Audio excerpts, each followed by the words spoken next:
ایک مرتبہ ایک شخص نے عرض کی یا رسول اللہ عقل مند کون ہے، سمجھدار کون ہے؟ اس سوال کے جواب پر اگر میں اور آپ جواب دیں نا تو اس پر کوئی تان و تشنی ہو سکتی ہے، کوئی اعتراض ہو سکتا ہے، کوئی اس پر گفت و شنید ہو سکتی ہے، کوئی اس پر کراس کویسچن ہو سکتے ہیں، کوئی اس پر تنقید ہو سکتی ہے، کوئی اس کا تنقیدی جائزہ لیا جا سکتا ہے۔ لیکن اللہ کے رسول صلی اللہ علیہ وسلم جن کی نظر آنے والے تمام اوقات کے ساتھ ساتھ قیامت، جنت، دوزخ اور جو بھی احوال ہے ان کے پیش نظر ہے اللہ کی عطا سے، اور وما ينطق عن الهوى ان هو الا وحی یوحی، وہ زبان جس کو سب کن کی کنجی کہیں، اس کی نافذ حکومت پہ لاکھوں سلام۔ اور میں نثار تیرے کلام پر ملی یوں تو کس کو زبان نہیں، وہ سخن ہے جس میں سخن نہ ہو، وہ بیان ہے جس کا بیان نہیں، تیرے آگے یوں ہے دبے لچے فصحا عرب کے بڑے بڑے۔ فصیح کلام کیا ہوتا ہے؟ جو ایک جملے میں سارا کا سارا مضمون سمو دیا جائے۔ کوزے میں ہم کیا کہتے ہیں؟ دریا بند کرنا۔ کوئی جانے منہ میں زبان نہیں بلکہ جسم میں جان نہیں۔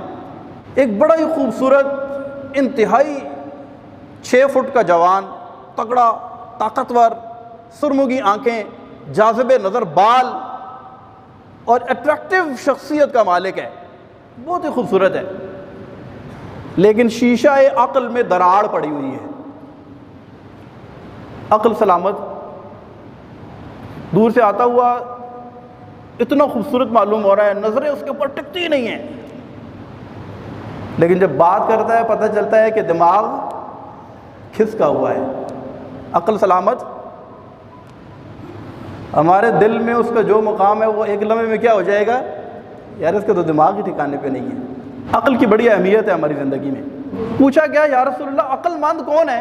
تو رسول اللہ صلی اللہ علیہ وسلم نے ارشاد فرمایا عقل مند وہ ہے جو موت کو کثرت سے یاد کرتا ہے، اور جو موت کو یاد نہیں کرتا اس کا اللہ کی نافرمانی سے بچنا، اس کا گناہوں سے باز رہنا قریب قریب ناممکن ہے۔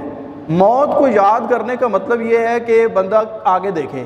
تو جس طالب علم کی نظر رزلٹ کے اوپر نہیں ہے وہ پیپر میں محنت کرے گا؟ نہیں کرے گا نا۔ جب اس کے پیش نظر ہوگا کہ میں نے نمبر لینے ہیں تو نمبر کس میں آئیں گے؟ کمرہ امتحان میں تو نہیں تو بتائے جائیں گے نا۔ کب بتائے جائیں گے؟ نتیجہ جب آئے گا، رزلٹ آئے گا۔ تو جس طالب علم کی نظر رزلٹ کے اوپر ہوگی وہ پیپر میں صحیح کرے گا، وہ پیپر کے لیے محنت کرے گا، لیکن جس کی نظر ہی نہیں ہوگی کہ نتیجہ کیا نکلے گا تو وہ کیا کرے گا پیپر میں محنت؟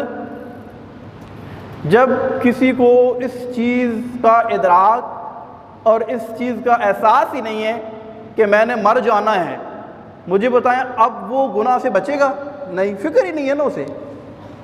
لیکن جو بندہ موت کو کثرت سے یاد کرنے والا ہوگا وہ آٹومیٹکلی سیدھے راستے پر ہوگا۔